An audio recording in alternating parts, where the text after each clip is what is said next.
This side has already made up its mind. And I call it garbage, Dr. Rice. It comes from a mouth. Dr. Brinkley, Rice is a university. Well, okay, I know you went to Rice. I'll call you anything I want to call you. You sit in that chair. Pardon? You just be quiet.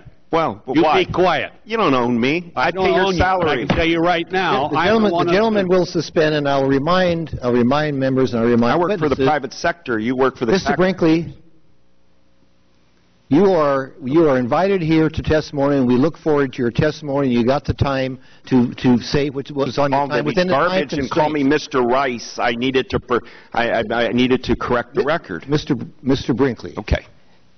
We see a lot of people here, and from time to time we make faux pas. Nobody is perfect here.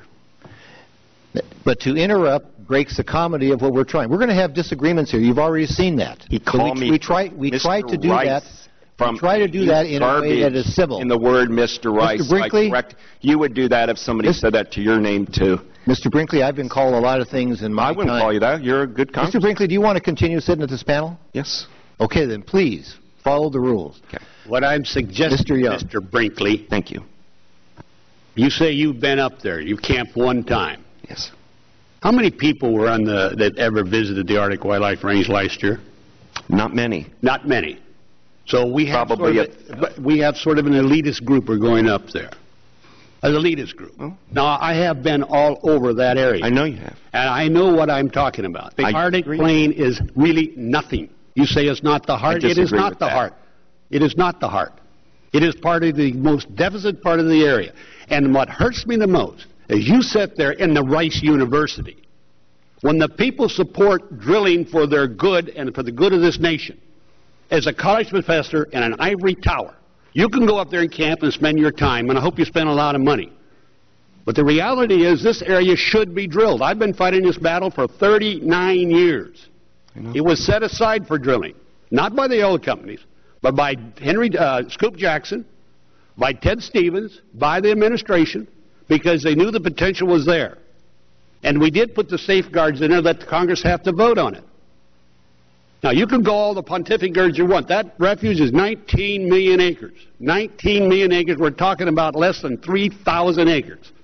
It's like the hair on your head. You pull one hair, you're not going to miss it. And this country is starving itself because we're buying foreign oil. They say that we don't need the Arctic Wildlife Range is wrong. And I'm listening to the people that live there. Not the people that live 400 miles away. Not the people who live in Fairbanks. Not the people who say they represent a certain group when they do not. I'm not saying about that. I'm saying let's listen to the people that live there. 76% of Alaskans support it, and everybody that I know of on that coast, other than a small group of people, say it's the right thing to do because they know it can be done. It's 74 miles from the pipeline. 74 miles from the pipeline. Mr. Chairman, again, thank you for the interruption. I made a mistake when I said Mr. Rice, because I heard the Rice University, and that can get in my mind. But like I say, when we're here, we're the ones that ask the question. You answer the questions. And you may not work in the private sector. I do work. And by the way, I'm not asking you a question yet. You may not. And when you think about it a moment, you made a comment about me, and why I'm really pissed right now, is because you, in fact, said that I wasn't here. I was over in the flow voting. I know you were. Okay, then don't mention my name. I was mentioning. I yield back the time. Portraits behind me. The gentleman yields back his time. The chair recognizes the gentleman from New Jersey, Mr. Holt.